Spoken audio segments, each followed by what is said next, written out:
Hi, I'm Lillian Fiddler, Victor Oscar 1 X-Ray Yankee Lima, and I'm coming to you from Signal Hill in St. John's, Newfoundland, where Marconi received the first transatlantic wireless signal. In 1901, Marconi received the letter S in Morse code from across the Atlantic on the coast of southwest England. And we've come a long way since then, and we're going even further today. We're going out into space to connect with an astronaut aboard the International Space Station. And like myself, that astronaut, Laurel O'Hara, KI-5 Tango Oscar Mike, is also an amateur radio operator. If you think that amateur radio is something old from the past, here's something to illustrate that amateur radio is very much alive and flourishing today.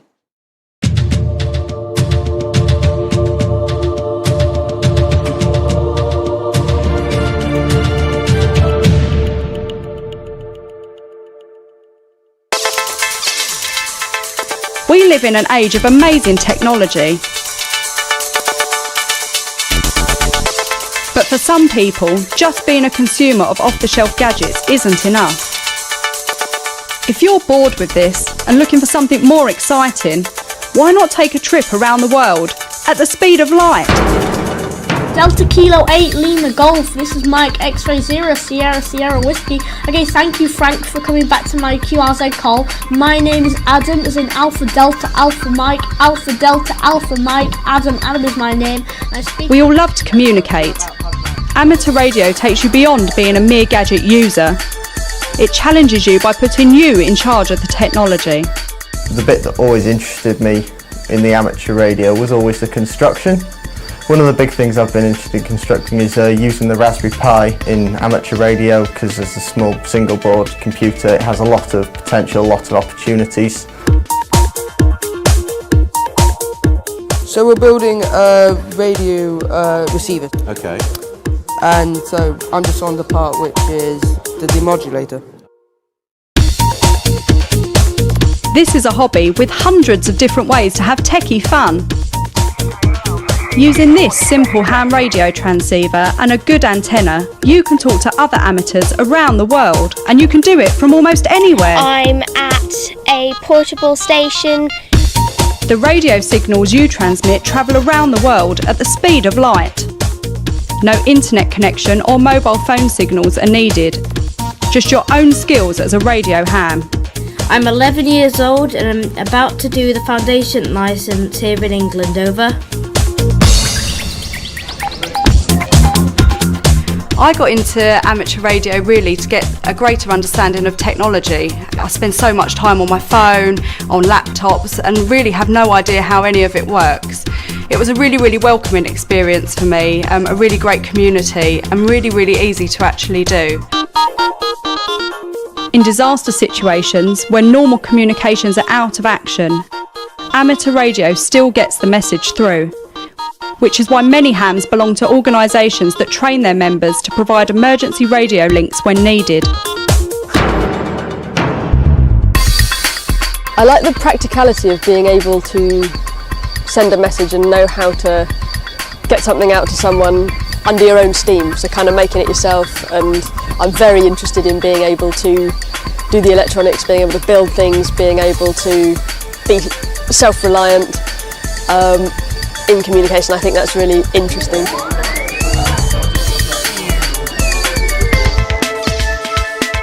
It's great fun talking to other hams in unusual and sometimes exotic places around the world. And beyond. The International Space Station carries ham radio gear on board, and there's always licensed amateurs among the crew to use it, such as Commander Doug Wheelock. I've really enjoyed using the ham radio and talking to ham radio operators all over the world. Radio amateurs around the world also build and launch their own satellites, and hams anywhere can use them for space communication experiments, and of course to chat to each other. Golf 1 X-Ray India Echo. Golf 1 X-Ray India Echo, Golf Bravo 1 Yankee Oscar Tango America. Afternoon, 5 and 9. We're using SO50, which is an FM transponder satellite. which was going over from about west to north, around 70 degrees elevation. When computers and radios come together, there's a whole bunch of new opportunities for hams to connect by radio, sending text, transmitting pictures or real-time video, even displaying data from an amateur radio satellite orbiting the Earth. Mike 6 November Yankee Kilo. CQ, GB1 Utah. I got started in amateur radio because I'm a Girl Guide leader and I wanted to take up a hobby that I could do with my brownies. The interesting aspect of amateur radio is that you do learn how it works, and you get to communicate with loads of different people, find out about different areas of the world. You learn a bit more about the science of how it works, and you have a much more profound understanding of a technology that is going on all around you. In amateur radio, sport and radio fit together well too. I'll take another bearing in a minute because I don't trust that. These guys are trying to locate hidden radio transmitters, racing against each other and the clock. Amateur radio is a fantastic hobby for anybody who loves technology. I've only really been involved in the hobby for a really short amount of time, and I've been speaking to people all across the world. It's a really inviting community. One minute you're speaking to somebody about amateur radio and it leads on to so many other discussions about other different technologies you may not have even thought of. So if you do get a chance, come and join us.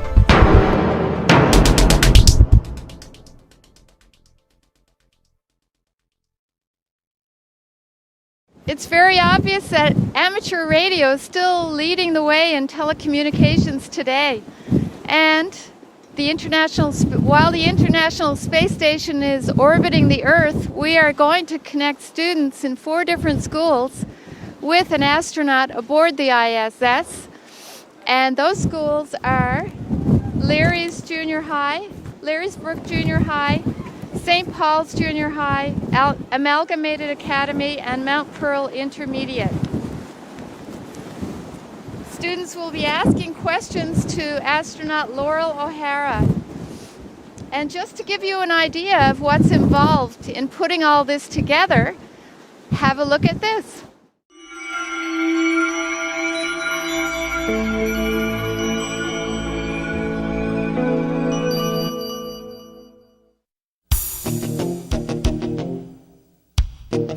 Hi, my name is Ruth. And my name is Chris. You must be pretty excited to talk directly with astronauts on the International Space Station today. While we're waiting for the space station to come over your portion of the sky, let's talk a little bit about how it's going to happen. Of course, Mission Control is in contact with astronauts all the time, using a big radio with lots of fancy equipment. However, we're going to be using something very different today. We are going to use ham or amateur radio to talk directly to the International Space Station. When most people hear the word radio, they think of a music radio station, but it's so much more than that. Radio actually refers to the unseen energy that transmits all sorts of signals using electromagnetic waves. At first, people learned how to send signals like Morse code, and then they discovered that you can send so much more, like data, computer signals, and even TV. Maybe you don't realize it, but you use radio every day. Maybe you watched the TV this morning, or you texted your friends, or maybe even you checked social media like Twitter or Instagram. Let's travel back to space for a minute. Since the beginning of the space age, humans have sent many spacecraft out into the universe. These range from the Hubble Space Telescope orbiting the Earth daily, and the Curiosity rover exploring Mars. We've even sent a long-distance messenger, the Voyager 1, who has traveled outside of our solar system. Whether it's capturing a great picture of a far-off galaxy or conducting experiments on the space station, radio has to do with all of these. And today, you're going to be using ham radio. Now you might be wondering, what exactly is ham radio?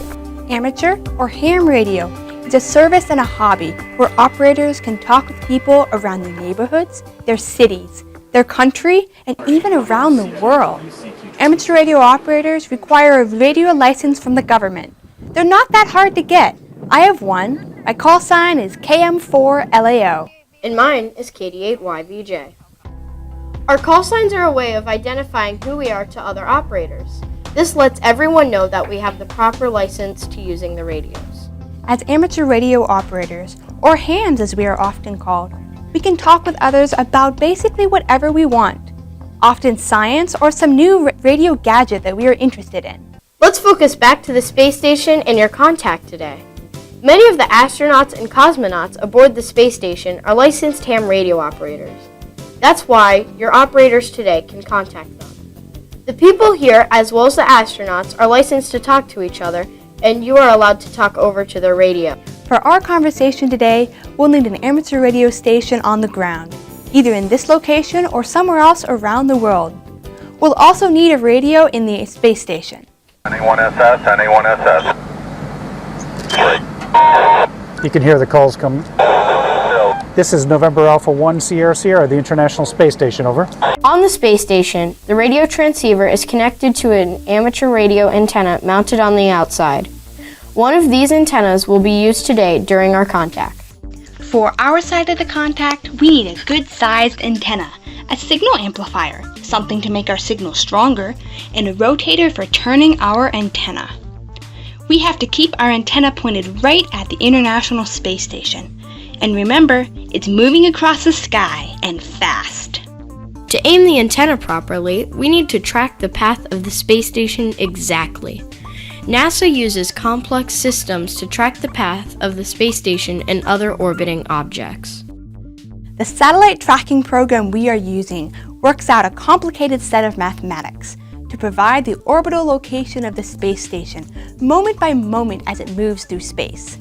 This information is sent into the computer that controls the antenna rotator, which moves the antenna to follow the space station. Maybe some of you have seen or worked with robotics. That's pretty cool stuff. And just like you can program a robot where to go, what to do, and how to get there, you can also program a computer to tell an antenna how to track the space station across the sky. You know, it took a lot of planning to get this contact. Several weeks ago, the ARIS operations team had to figure out when the space station's orbit would pass over this location. Then, they had to talk with the planners at NASA's Johnson Space Center. The crew's time is pretty full, so they were able to find a time that could work for the crew members' schedules. Once they found times that would work both in space and here on the ground, the host organized this contact. And in just a few minutes, you'll be hearing and talking to the astronauts. Well, it's almost time for your contact. It will be exciting, so good luck with it!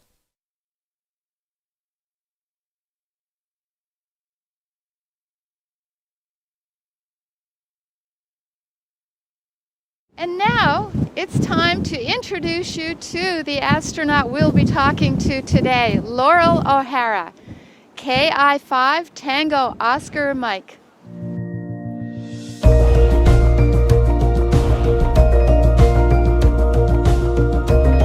I've wanted to explore ever since I was a little kid, and I'm not totally sure where that came from. I've just always been really curious and interested in other places. And so from a pretty young age, I just wanted to be an explorer. And I grew up in Houston, so NASA was right down the road. And we got to come to JSC a lot on school field trips, and then also when I was in second grade. We grew some tomato seeds that had flown on Space Shuttle. So we got to do the Tomato Seeds in Space program. Just that early exposure to NASA, I think, focused me on an astronaut as being one way to be an explorer. And that dream kind of persisted all the way through school and college. So I graduated from undergrad and then worked for a year and a half and then went back to grad school for 2 years. And I did all of that in aerospace engineering. And my sister was a geologist at Penn State, also in grad school at the time, and her research was in Iceland, studying the Mid-Atlantic Ridge and the fault lines that run through Iceland. And that sounded really fun and kind of like what I had dreamed about in exploration. And so I started looking around for different opportunities and found Woods Hole Oceanographic Institution. And that's how I moved into ocean science. Woods Hole does kind of the broad suite of earth and ocean science. They do everything from biology, chemistry, geosciences, and then they also have a pretty big engineering department. And so I joined the engineering department. When I started at Woods Hole, I started on an upgrade to the Alvin submersible. So it's the United States' only manned research submersible and the oldest sub in the world that does that kind of work. And at the time we were doing the first of a 2-part upgrade to the sub to do a lot of different upgrades, but mainly to increase the operating depth of the sub from 4,500 meters to 6,500 meters. But one of the things I was responsible for was the main vehicle frame, the overall kind of skeleton of Alvin that attaches the personnel sphere, like where the people are. So it was this huge 7-foot diameter titanium sphere with all these lugs welded onto it. And the main vehicle frame was also this welded structure. And then these two parts showed up to Woods Hole separately. And one day we had to mate them. And so seeing the sphere come down onto the vehicle frame and making sure every bolt went through every lug was a pretty great day. This is the kind of work I want to be doing. It's really hands-on. It's working with a lot of different people from around the world, working on science that helps us understand the planet better. And so I started to think that maybe I would stay there for a while. I went all the way through with the Alvin upgrade. And one of the things that I really was hoping to do was to get to dive in Alvin one time. And I did get to do that on sea trials. It was neat to see the vehicle, in action. And I got to fly it for a little bit, which was really fun. In addition to my work on Alvin, I also did a lot of work with robots. So either remotely operated vehicles that were driven from the ship or autonomous vehicles that had their own brain on board. My work with all of these vehicles were mostly at sea, and we would go out on research cruises that were anywhere from 2 or 3 weeks to a month or 2. So Jason is the name of the vehicle that I did most of my work with, and it's an ROV, so it's a remotely operated vehicle. And we lower it over the side of the ship, and it stays tethered to the ship. So there's a tether that's providing electrical power and communications to the vehicle. And then the pilot sits on board in a control room and drives the vehicle from the control room. We have a pilot, we have an engineer, and a navigator. And so I would sit engineer and navigator in the control room, and then also work as a mechanic on the vehicle and as a data processor. A lot of the work that we did with those vehicles was around hydrothermal vents. And so you would see, they call them black smokers. And so they're kind of like chimneys with black smoke spewing out underwater, and just this wealth of animal life that lives around them. And so they were just these really beautiful spots on the seafloor that we got to go visit. Those cruises were sort of like the highlight of my career. And I love the research cruises because I think for the same reason that I really enjoy the work here. And that's just going out on a ship with a relatively small group of people and a pretty focused mission, and having to use, whatever we have out on the ship to solve problems and fix things when they break. And you just kind of develop a really nice team dynamic out there. And the work is really fun and interesting. Most of what we were doing was science aimed at understanding the oceans better. And so the overall mission was really great. And similarly at NASA, our mission is to explore, both to inspire people on Earth to develop new technology and to take humans further and further in the solar system. And so working on things like that have a worldwide impact and that are ultimately for the greater good, I think is really sort of the overarching thing that draws me to exploration. I'm Laurel O'Hara, and I'm a NASA astronaut.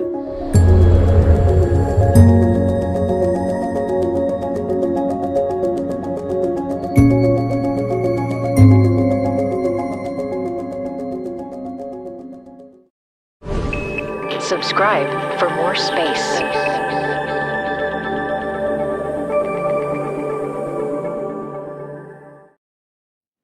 Now that you've learned a little bit about amateur radio and also what it takes to put this kind of contact together, I can tell you, and you can probably see, that it's very windy up here on Signal Hill. The weather here is still quite chilly, although spring is on the way. And we're going to find out now what it's like, what the weather is like in space. We have Dr. Tamitha Skov, who's going to join us and tell us what the space weather is. Over to you, Dr. Skov. Hi, Lillian.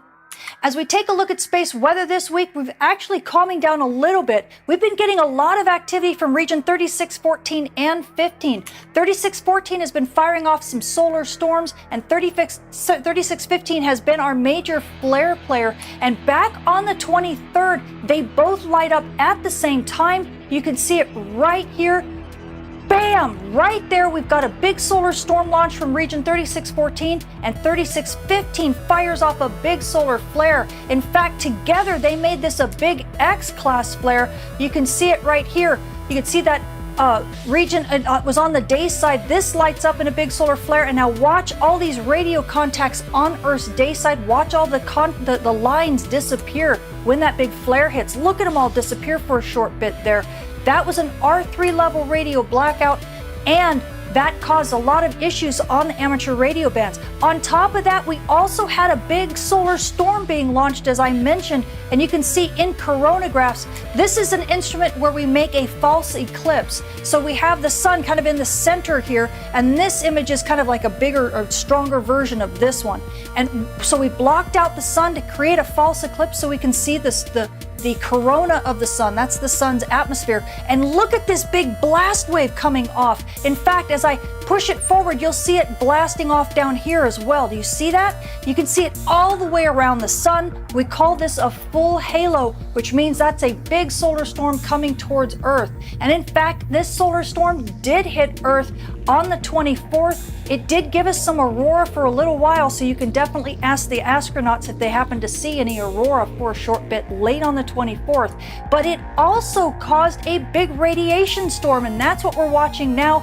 Watch, you'll see down in the south and in the north, watch it light up a little bit. See them? See all these regions? This is a particle radiation storm which affects radio communications, again, especially up at the poles. You can see all these radio contacts, all the lines. Watch the hole open up in the middle of this. This is what we call a polar cap absorption event, and it means that radio communications and navigation, even satellite signals, are really kind of hard to hear and understand because we have all of this radiation noise up here. And also with the astronauts, they may have actually had to take shelter for a short while during the peak of this radiation storm, but you can see it starts getting a bit stronger. So this has been stuff that we've had to deal with. We're getting more radio blackouts. As you can see, the contacts disappear with a R2 level radio blackout. Here's an R1 level radio blackout, and again, the contacts disappear a little bit. So amateur radio operators and emergency responders have had to deal with all of this noise on the dayside radio bands as region 3614 and 15 are beginning to rotate to the sun's west limb. Thank goodness they're finally beginning to quiet down. But as they quiet down, regions 3620 and 3622 are looking like they're becoming active. These regions have actually, as a matter of fact, this one shot a solar storm right there. And look here on the edge. Do you see this poof that's kind of like ongoing there? That little kind of blast, that is a region that has yet to rotate into Earth view. In fact, as we switch to our far-sighted sun, now this is the part of the sun that is not facing Earth right now, and we're simulating it because we don't have any eyes on the far side of the sun, so we have to kind of take an educated guess as to what regions that we saw that used to be on the front side of the sun are now on the far side. And in fact, one of them that is a big flare player that we remember from last time it rotated into Earth view is region 3599. And as you can see here, as this region begins to rotate to the sun's west limb, this is on the far side, so it's going to rotate into Earth view here over the next couple days. This region has definitely given us lots of big radio blackouts and some solar storm launches. So this is the region we're going to be watching for, because I bet you it's this region that's going to be rotating into view over the next couple days. And that means more radio blackouts are on the menu and more issues with amateur radio over this next week.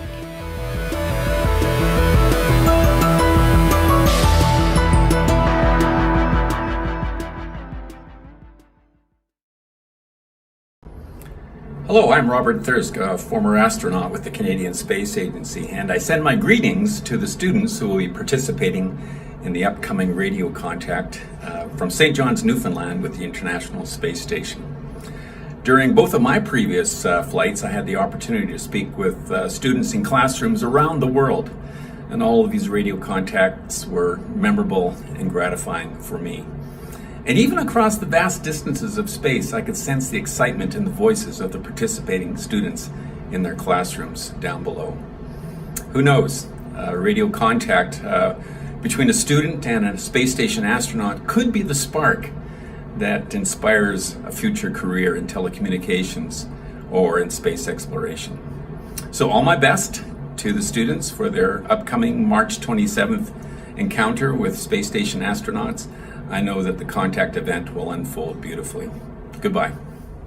Well, it looks like we're just about ready to get the ball rolling here, and we've got Steve McFarlane, who's with ARIS, and his call sign is VE3 Tango Bravo Delta. He's standing by, and he's going to coordinate with the ground station in Belgium, and that is Jan, Oscar November 7 Uniform X-Ray. The students are all ready and waiting, and we are just about ready to get things going. So I'm going to hand it over to Steve McFarlane. Okay, so we're about T-minus 6 minutes, or just under. So hello everyone, this is Steve McFarlane, VE3 TBD, your amateur radio moderator for today. Through the help of amateur radio volunteers and the crew on the ISS, we hope to soon establish ham radio contact with the International Space Station as it flies more than 350 kilometers above the Earth towards Belgium. This is all accomplished with ARIS, amateur radio on the International Space Station. The ISS is currently flying over the Atlantic Ocean and is on a southwest to northeast heading, whizzing along at about 28,000 kilometers an hour. The contact will be performed using the Amateur Radio Television Network, a worldwide network of amateur radio ground stations that enable students to contact the ISS.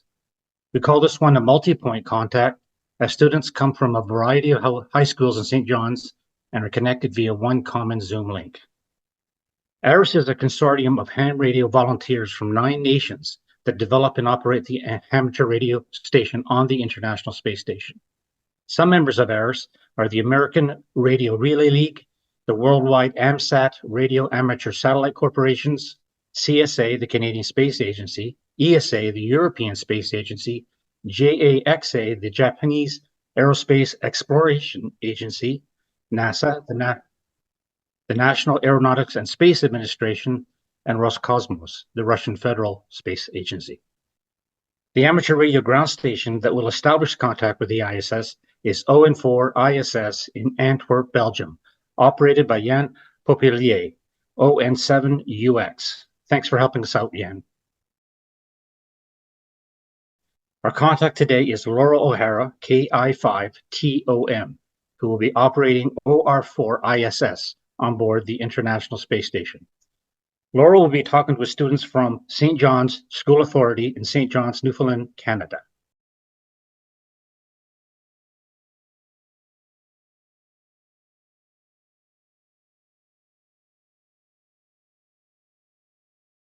I am ready. Over.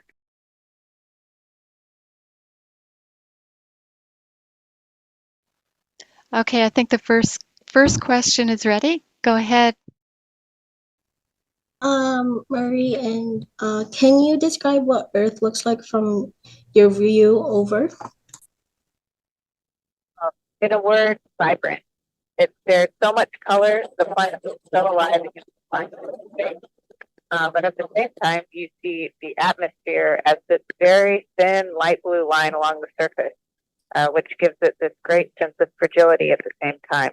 Over. Okay, I'm asking a question on behalf of St. Paul's Junior High and Miss Walsh's class. They couldn't be with us today, so I'll be asking their questions. Their question is, did you learn anything in junior high that is useful to you in your life as an astronaut? Over. Absolutely. Those were, and I still think are, some tough few years. I think school is important. It lays the groundwork for everything else you're going to do in your life.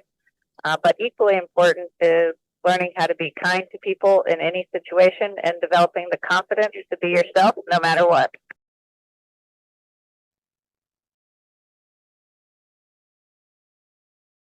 Next question is on behalf of Miss Kellaway's class. What training do you receive to respond to a serious injury or illness while in space? Over. All astronauts get basic medical training, so we're able to do things like draw blood, of course, start IVs, or give oxygen. And we're also able to do basic dental work, surprisingly. This, of course, is all in close coordination with doctors on the ground. Over. Next question is on behalf of Mr. Kennedy's class from St. Paul's Junior High. What kind of experiments are being carried out on board the International Space Station these days? Over. We do a wide variety of research up here, everything from life sciences, where we're studying human cells and growing plants, to material science, doing things like 3D printing metals to make tools. We do combustion studies on how flames behave in space, and we do a lot of health sciences where we are actually the research subject. The diversity makes it fun and keeps it always interesting. Over.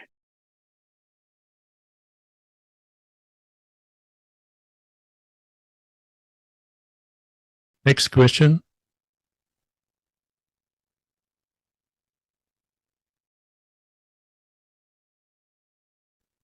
How long did it take to become an astronaut?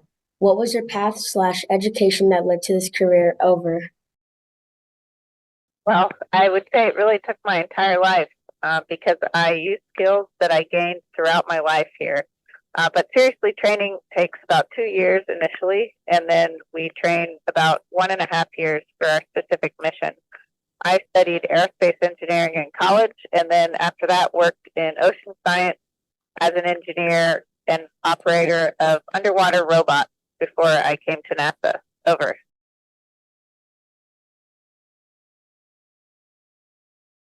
Does being on the ISS give you the same feeling as pulling out of the driveway to go on a trip, or is it a different sense of homesickness? Over. Well, I think it's like pulling out of the driveway to go on the trip of a lifetime.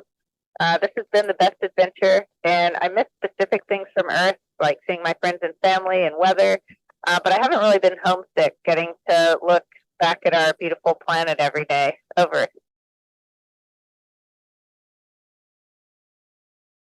Hi, I'm Falia. Do you believe there could be life on another planet? Over.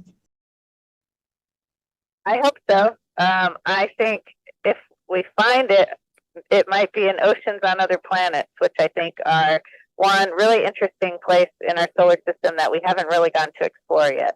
Over. Another question on behalf of Miss Walsh's class. Is there anything that surprised you about space? Over. There are lots of things that surprised me. I think one of those things is just the experience of floating and living and working in microgravity. There are so many little things that I hadn't even considered about what that involves, that every day I'm both delighted and surprised just by floating around space station. Over. This question again on behalf of Miss Kellaway's class. During your journey to and from space, do you prefer ascending into space or descending back to Earth? Over. So far, I have only ascended, and that was epic. Launch day was an amazing day. I think descending, when I return to Earth, will be harder. Just the idea of going back and relearning how to live in live in gravity on Earth. I think that'll be more challenging than coming up to microgravity. Over. This question on behalf of Mr. Kennedy's class. How do you keep a daily routine without a single sunrise or sunset? Over. It does kind of mess up your sense of time. I lose track of time really easily up here, but we work on Greenwich Mean Time, so we keep pretty regular hours, same as you would on Earth, whatever time zone you're in. But we're on GMT. Over. Next question. What is the travel time to the space station? Over. It depends on the vehicle you're flying and then also the planned trajectory for that vehicle. But it took me and my crew about 3.5 hours to get from Earth to space station. So that is very fast. Over. How does being on the ISS change your appreciation for planet Earth? Over. That's been one of my favorite parts about being here. And it's really given me just a deep sense of connection to planet Earth and an appreciation for the diversity and the complexity of life that planet Earth sustains. I definitely have an increased desire to protect Earth and conserve what we still have. Over. How do you use the bathroom in space? Over. Well, without gravity, our bathroom works very differently than bathrooms on Earth, where you have water and gravity helps move that water through the pipes. Our bathroom, our toilet works with air and a vacuum system. So kind of like your vacuum cleaner at home, that's the basis for our toilet on board space station. Over. This question on behalf of Ms. Walsh's class again. What advice do you have for students who are interested in pursuing space science as a potential career? Over. Great question, and there's so many different things that you can do in the space science field. One piece of advice I would say is to look for people who are doing things that you find interesting. So people who are older than you doing work that you think is interesting, and then see what path they took to get there. There are many ways to get somewhere that you want to be, but that is a good way to get ideas of all the different options and possibilities that are out there. Over. On behalf of Ms. Kellaway's class again, how does the ISS protect itself from space debris? Over. An important question. There's a lot of space debris up here, but we actually have teams on the ground who monitor for space debris headed our way. And if they see something that they're worried about, then ISS has the capability to fire thrusters and actually move the entire space station out of the way. So every now and then they'll let us know something's headed our way, and we'll get ready to fire our thrusters if needed. But usually that actually doesn't happen. The debris goes off on a different trajectory and doesn't head towards us. Over. Does your physical view and perspective on space change while you were on station? Over. Looking out the windows we have at night is one of my favorite things to do here. The stars from space station and low Earth orbit are brighter and clearer than the stars you see on Earth. And so it's just a sea of stars in the sky. The night sky looks almost silver because there's so many stars. And when I'm looking out our windows, I think I've never felt smaller or more insignificant in the grand scheme of things, but also so connected to Earth. You really realize how special a place we have. Over. Question? How many people are in the space station right now? How big is the space station itself? Over. Okay, thank you. Okay, thank you, Laura, for making time for this contact. We have loss of signal, release Oscar November 4, Sierra Sierra, closing with Oscar Romeo 4 ISS for let us scan the contact. 7-3. Thank you, Yan. Thank you, everyone. Well done. 17 questions asked. Just missed that last one. So I'll just close with a few remarks. So everyone, we have shared a moment of history. Amateur radio station ON4 ISS in Antwerp, Belgium, operated by Yan Popidier, ON7UX, contacted Laurel O'Hara, KI5TOM, aboard the International Space Station, speaking with students at St. John's Authority in St. John's, Newfoundland, Canada. Congratulations to all students involved. Give yourselves a big hand. Now, for the international volunteer team of ARIS, including radio amateur satellite corporations around the world, the American Radio Relay League, CSA, ESA, JAXA, NASA, and Roscosmos, this is Steve McFarland sending my greetings to all of you in amateur radio terms. 73 from VE3 TBD. Once again, congratulations, St. John's. Well done. Lillian, back to you. Thank you so much, Laurel, for taking the time to answer those questions for the students. I'm sure it's something they'll never forget. This has been an awesome moment for us here in Newfoundland as well, and it gives us a sense of pride to have been here in Newfoundland doing this contact where Marconi also received the first transatlantic wireless signal. I want to thank everybody who participated and made this happen. From ARIS, NASA, the schools, and everybody else involved. Thank you so much. And from myself, Lillian, Victor Oscar 1, X-Ray Yankee Lima, and Jim, Victor Oscar 1, Romeo Victor. Thank you so much, and 73.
A Root Cellar production. Thank you.